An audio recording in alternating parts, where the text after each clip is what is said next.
This is a question we have all asked ourselves at some point or another. It's one that many of us would have asked ourselves as a kid, and one some of us still ask ourselves nowadays. And that question is, I wonder what having a pet dinosaur would be like.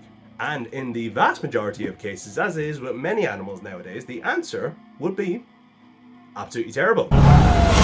Now, of course, it goes out saying that, trying to keep a large megatheropod like Tyrannosaurus rex or Spinosaurus or something of the sort as a pet would be a horrendous idea. However, many exotic animals nowadays do wind up on the illegal pet trade. Animals that might look cute and cuddly on first glance, but, you quickly realize that these animals can pack a serious wallop. Unfortunately, I know all too well about this, as part of my job is working in an exotic rescue centre where a lot of the animals that come into us come from the illegal pet trade. We see a lot of exotic animals such as meerkats, reptiles, and unfortunately a lot of primates from such backgrounds. So if non-avian dinosaurs were around nowadays, I do think there's a certain amount of them that would on first glance look like ideal, very cute pets.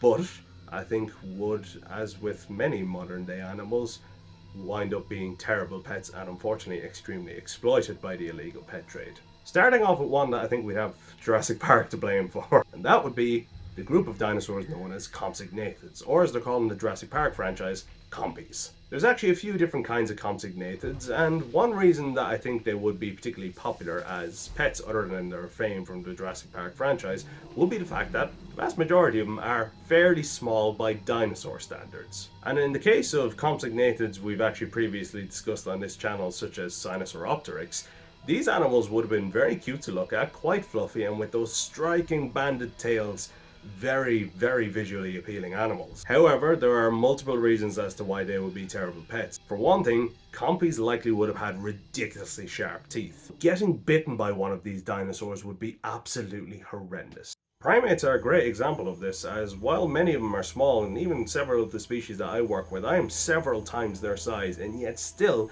I cannot go in with these animals because if they did decide to bite me, it could very easily put me in the hospital or worse very quickly. And this is particularly something we see with certain types of reptiles. Monitor lizards, when they're being handled by expert reptile keepers, can be amazing animals to look after. They're intelligent, they're quite hyperactive for reptile standards. However, you do have to be careful because monitor lizards can inflict a devastating bite, even the small ones. Their teeth are extremely sharp and basically designed to unzip you as soon as they touch flesh. And this would have been the case with compsognathids such as Sinosauropteryx. Another reason they probably would have made poor pets is because, like many animals nowadays, and we see this particularly in the case of animals such as parrots, these creatures probably would have been reasonably intelligent and so would have needed a lot of stimulation to keep them mentally healthy and to stop them from getting bored. Bored animals will stress themselves out quite quickly, and not only is that terrible for their overall health, but it'll also make them much more likely to lash out at the people looking after them.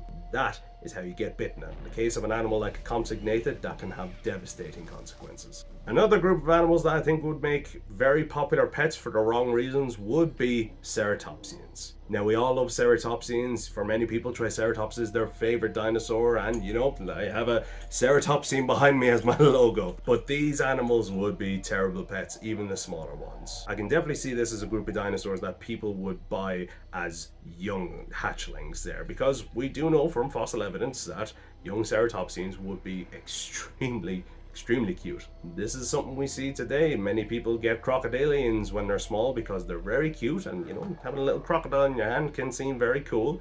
However, the exact same with crocodilians, these animals are one day going to grow a heck of a lot bigger, and you are not keeping that in your garden. You are never going to convince me that you are going to have enough space to accommodate that. And then, of course, there's other factors to consider, like the horns. Ceratopsian horns evolved for multiple different purposes, including display, but they almost certainly could be used as devastating weapons when needed. And if something like a fully grown Triceratops turned these horns on you, well, if you want to become a kebab, then maybe this is the pet for you. But even smaller ceratopsians would be able to use these horns to devastating effect. And then, of course, there's the beaks you'd have to worry about. These beaks might have been used to snip up plants and vegetation, but they would have been extremely sharp and very powerful, and definitely could cleave off digits or a limb if you were unlucky enough to get nabbed by one of these animals. And then there's temperament. Ceratopsians would have almost certainly been very feisty animals. They would need to be. They shared their home with some deadly predators. And if we look at some modern day animals such as elephants, depending on the time of the year, these animals might actually even be more dangerous. Bull elephants, when they go into musth, become absolutely lethal animals that can become very easily enraged. And a hormonal triceratops, fully grown or not, would be the last animal you would want to get on the wrong side of. Another herbivore that I think would unfortunately be quite popular on the pet trade, and this one's maybe a little bit more surprising, are sauropod dinosaurs. In a similar vein to the ceratopsians, I think baby sauropods, or sauropodlets as they're called, would be very popular on the pet trade. After all, they're tiny and adorable. But the exact same story with the ceratopsian, these animals will grow big and they will grow quite quickly as well.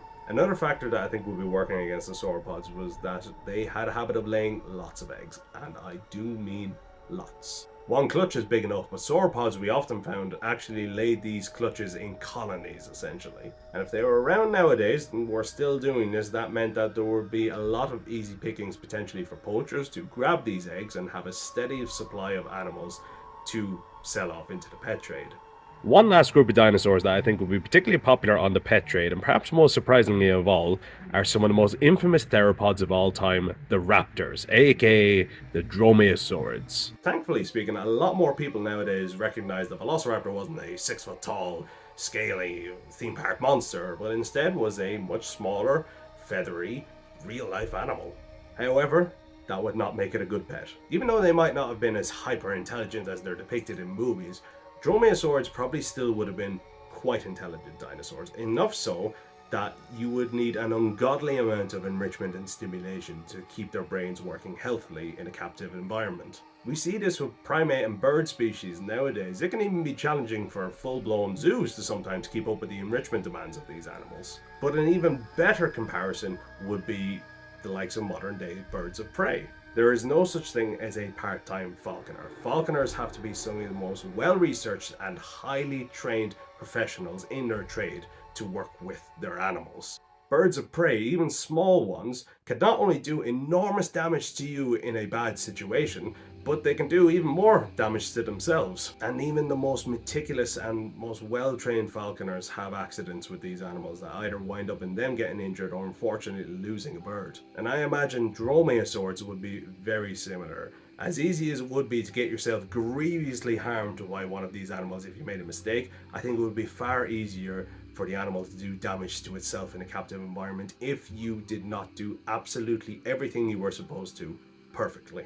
And large birds of prey can be just as deadly as large mammals. Falconers who work with large raptors such as eagles have to be some of the most meticulous and most well-trained animal handlers on the planet to do so. There are so many hoops, so many years of training you have to go through just to even get close to this level.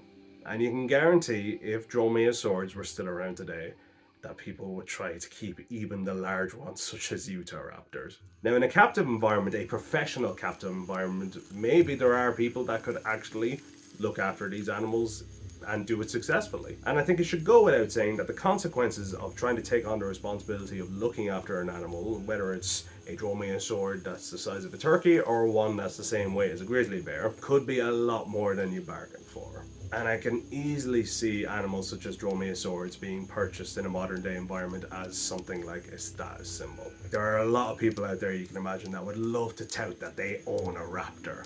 But I can guarantee that the vast majority of people like that would not even be remotely qualified or even mentally capable of even keeping such an animal alive, let alone surviving such an animal.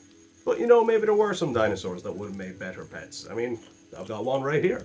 If you can think of any dinosaurs you think would make an absolutely brilliant pet, or another one that you think would make an absolutely terrible pet that people would be likely to buy, comment down below. I'd love to hear your thoughts on it. So thanks a million for watching, guys, and I'll see you later.